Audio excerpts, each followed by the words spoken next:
Então, se o dólar tiver 5,60, para você vai estar 5,63, uma coisa de 3 ou 4 centavos a mais aí de spread, né? Então é isso. Baixa aí na Play Store ou na Apple Store, Get Brasa, e depois contem aqui nos comentários a experiência com o aplicativo. Show de bola. É bom também para situações intercambiais. Na verdade, é o melhor formato, né? O SDT para transferir dólares de um país para outro. Na verdade, de trocar o real por dólar, né? Então, certo. Já sabemos aí da GetBrasa, né? Acessem, cliquem e utilizem o nosso código, Texugo21. E todas as moedas fiduciárias vão morrer, né? Só que o dólar vai ser a última, né? Então, é melhor você estar no último dominó que vai ser derrubado, né? Pois é. Então É isso aí. Juntando vocês e Renatão.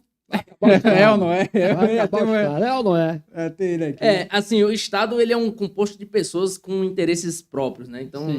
não diria assim que acabaria, mas você cria uma rede de comunicação, apesar dele, assim, que interage.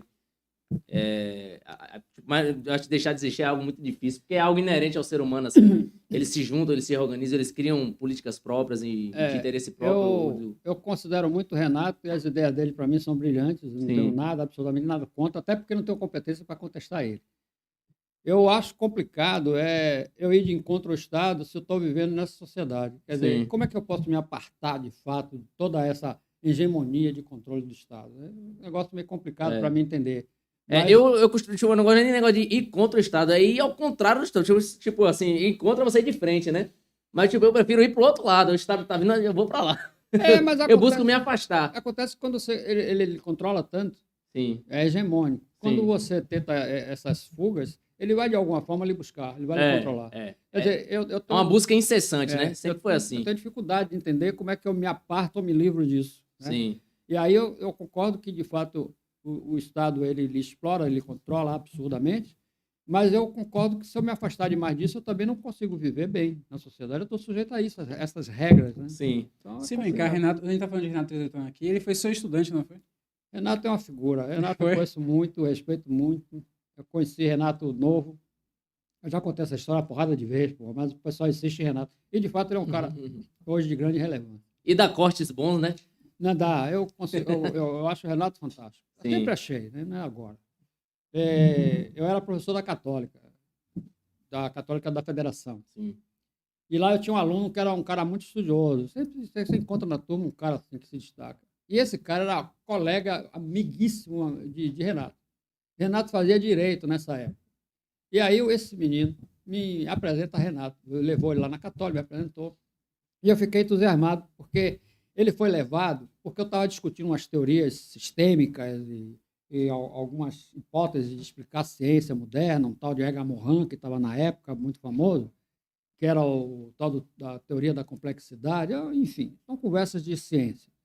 E aí esse menino se entusiasma, traz Renato conversa essas coisas comigo e também se entusiasma, e aí eu vejo a vontade dele de buscar mais, aprender mais, nessa mesma velocidade de pensamento que ele tem hoje. E a partir dali eu acompanho o mestrado dele. Logo, ainda no mestrado, ao concluir o mestrado, ele escreveu um livro. Foi o primeiro livro dele. E foi lançado no auditório da Polícia Técnica. E eu fui palestrante nesse dia, falando sobre metodologia da ciência, como construir o projeto, enfim.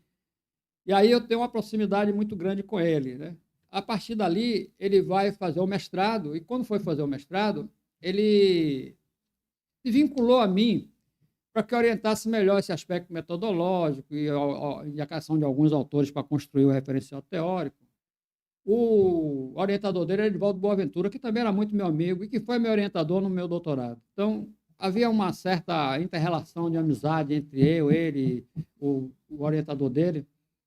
E aí ele conclui o mestrado. Eu tenho a dissertação de mestrado dele no meu computador. De fato, foi um cara brilhante. Ele desenvolveu essas teorias econômicas, enfim. A dissertação envolve um pouco do direito e da economia, né? Mas trazendo grandes revelações. Assim. A partir dali, ele se envereda para fazer cursos fora do Brasil. E para fazer curso fora do Brasil, ele precisa de recomendação de doutores brasileiros. E aí ele me pede as cartas de referência. E eu dei 3 cartas de referência para Renato fazer curso lá fora. E todas as 3 cartas foram aceitas. De fato, ele foi para a Alemanha, para Bolonha, na Itália, foi para Amsterdã, enfim. Essas cartas foi o suporte para ele ir